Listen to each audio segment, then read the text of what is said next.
1 Samuel, capítulo 17, do versículo 4 até o versículo de número 11, apenas. 1 Samuel, capítulo de número 17, versículo 4, ao versículo de número 11. Seja forte, meu Deus. Seja querido. Deus te chamou foi para isso. Foi para nós passarmos as aflições da vida de cabeça erguida. E as coisas acontecem. Terça-feira, 2 terças-feiras atrás, o meu filho Mateus, alguns irmãos conheceram, o mais velho, teve a infelicidade de acender uma bomba. E não era um traque de uma bombinha, era realmente uma bomba. Uma bomba desse tamanho, mais ou menos dessa grossura. Ele acendeu ela e ela estourou na mão dele.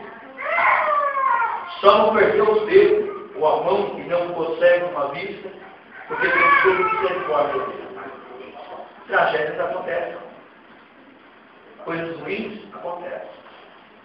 Esses dias eu fiquei sabendo que um pastor da nossa igreja, Igreja Presbiteriana Renovada de Maringá, lutou a vida toda, pastor Valdir, para comprar um carro, um Prisma. Comprou o carro e veio para si a morte. Um caminhão tirou ele da pista. Ele rodou na pista e deu de frente com o ônibus. Morreu ele, a esposa e a filha, e o motorista do ônibus. Tragédias acontecem.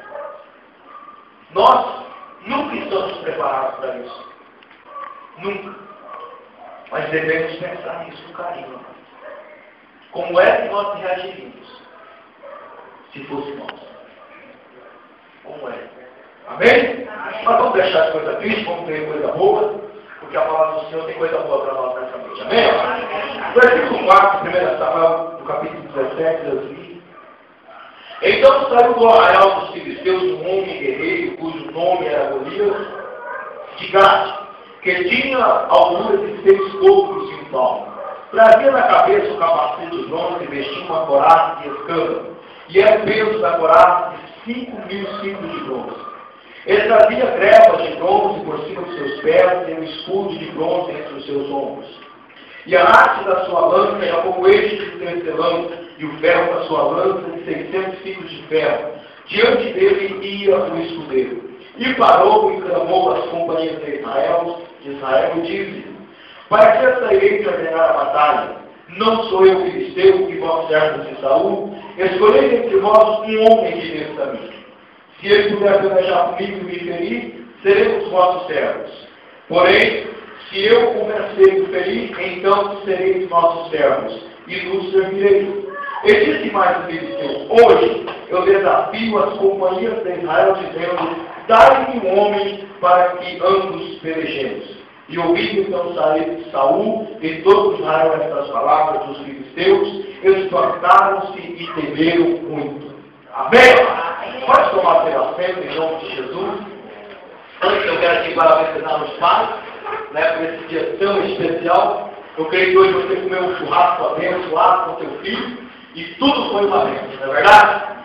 Amados, nós temos aqui uma palavra tremenda que traz a nossa, em primeira atenção dessa palavra, traz a nossa mente um homem de aproximadamente 2,70 metros, 3,20 metros, dependendo do tamanho do povo.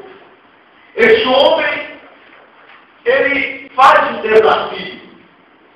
Este homem, ele desafia as tropas israelitas, dizendo que tivesse apenas um homem no meio daquele grande exército de Israel para pelejar contra ele.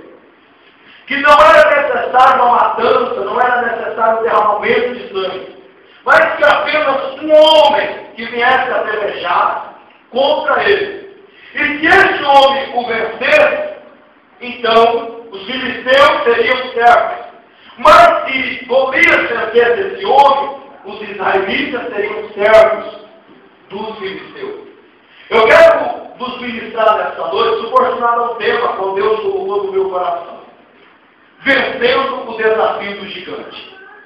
Esse gigante, Golias, na palavra, era literalmente um homem. Mas na nossa vida, nós podemos transmiterá este homem de quase 3,20 metros, 2,70 metros, com problemas que nós enfrentamos, com lutas que nós passamos diariamente na nossa história, na nossa vida.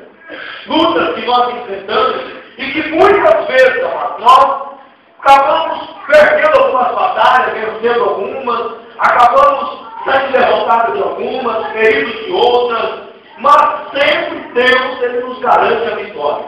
Mas para que nesta noite nós possamos vencer esse desafio de alguns problemas que aparecem na nossa vida, o Senhor, Ele colocou no meu coração 5 pontos nesse capítulo, capítulo 17 do 1 Samuel.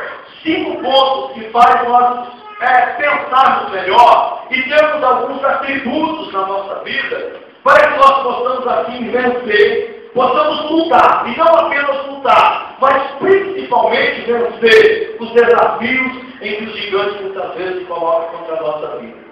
Hoje o mundo está um mundo catastrófico. Hoje o mundo está um mundo difícil. E olhando para o mundo de hoje, nós vemos que nós somos desafiados constantemente. Os nossos filhos são desafiados, a nossa família é desafiada, a nossa vida financeira é desafiada, a nossa vida espiritual é desafiada, porque as lutas vêm, as provas vêm constantemente sobre nós, e o foco principal do adversário é tentar fazer com que nós venhamos a se deixar levar pela prova, se deixar levar pela luta, e quando ele consegue isso, ele consegue abater a nossa espiritualidade. Nós só vamos vencer, amado, os desafios do adversário, do gigante, se nós estivermos bem com Deus.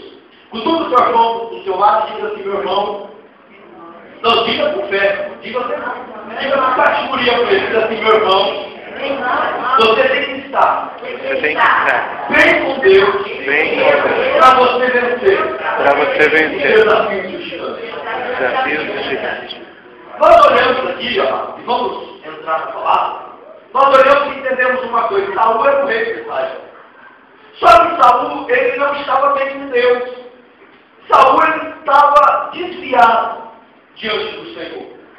Ele havia se distanciado da presença de Deus. Logo, todo o seu exército agora também estava sendo abatido, estava sendo amedrontado pelos desafios do gigante. Mas no decorrer da história, surge-se um menino chamado Davi. Esse menino chamado Davi, ele foi escolhido não pelo homem, mas ele foi escolhido por Deus para ser o sucessor de Saul, para se assentar no trono de Saul. E logo eu entendo uma coisa, mano, que muitas vezes é necessário alguém perder a coroa, para que a coroa seja colocada na sua cabeça. Muitas vezes é necessário alguém perder, para que você ganhe. Não tem como estar dois vitoriosos numa batalha, alguém tem que perder. E que nesta noite o perdedor venha a ser o adversário, que nesta noite o perdedor venha a ser o teu inimigo, que nesta noite o perdedor venha a ser aquele que está se opondo contra você, porque nesta noite eu profetizo sobre a tua vida.